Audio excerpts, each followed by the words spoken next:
सबसे पहले मैं आप सबको शिक्षक दिवस के अवसर पर अपनी शुभकामनाएं देता हूं। 5 सितंबर को शिक्षक दिवस के रूप में मनाया जाता है और ये डॉक्टर सर्वपल्ली राधाकृष्णन जी का जन्म दिवस है। वे एक सुविख्यात शिक्षक थे, विद्वान थे, दार्शनिक थे, भारत के दूसरे राष्ट्रपति भी रहे और उनका जो योगदान शिक्षा के क्षेत्र में रहा और एक शिक्षक के रूप में उनकी जो प्रतिष्ठा थी समाज में, देश में और देश के बाहर, उसी को ध्यान में रखते हुए उनके जन्म दिवस को शिक्षक दिवस के रूप में मनाया जाता है। तो इस अवसर पर आप सबको मेरी बधाई है और इस अवसर पर मैं स्वर्गीय डॉक्टर सर्वपल्ली राधाकृष्णन जी के प्रति भी श्रद्धासुमन अर्पित करता हूं।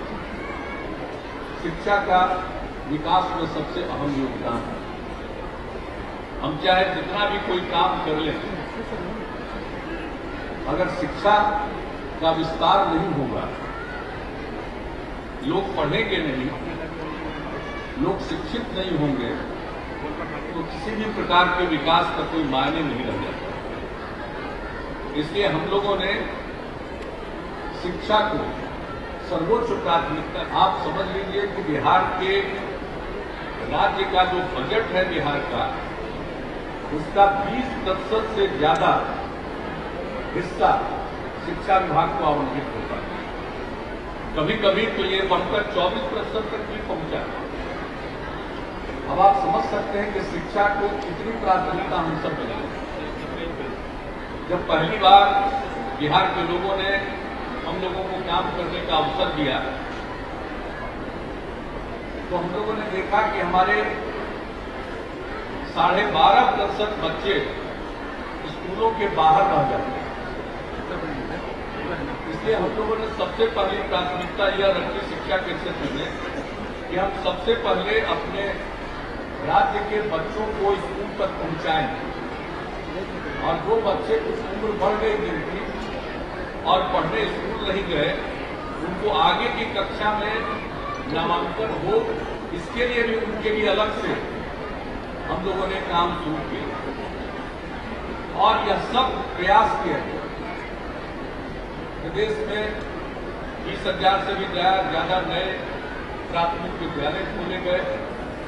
प्राथमिक विद्यालयों का उत्क्रमण किया गया मध्य विद्यालयों में, मध्य विद्यालयों का उत्क्रमण हुआ उच्च विद्यालयों में। तो इस प्रकार से अनेक कदम उठाए और नए स्कूल भवन बनाए गए, स्कूलों में नए क्लासरूम बनाए गए। यह सब काम किया गया और बच्चे पढ़ सकें, इसके लिए बड़े पैमाने पर शिक्षकों का नियोजन भी किया गया। यह सब काम किया गया और उसका परिणाम बहुत अच्छा हुआ। आज तो एक समय में जो 12.5% बच्चे 2006 में स्कूलों के बाहर रह जाते थे, अब उनकी संख्या बहुत कम हो गई। 1% से भी कम बच्चे स्कूलों के बाहर रह। मैं मानता हूं कि ये पहला काम हम लोगों ने किया। अब हमारे लिए बहुत ही बड़ी चुनौती है कि अब हमें शिक्षा की गुणवत्ता पर ध्यान देना है। हम बेहतर शिक्षा कैसे प्रदान कर सकें, यह हमारी प्राथमिकता है। लेकिन एक बात तो बहुत अच्छी हो गई, अब हमारे बच्चे स्कूल जाने लगे। देखिए, स्कूल जाना अपने आप में भी एक शिक्षा। जो घर बैठा रह जाता था, स्कूल नहीं जाता था, उसको कोई जानकारी शिक्षा के बारे में कुछ नहीं हो पाती थी, अब कम से कम स्कूल जाने लगे और स्कूल जाने से उसको शिक्षा के बारे में कुछ समझ और इसका एहसास होने लगे। तो अपने आप में यह भी एक बड़ी बात है।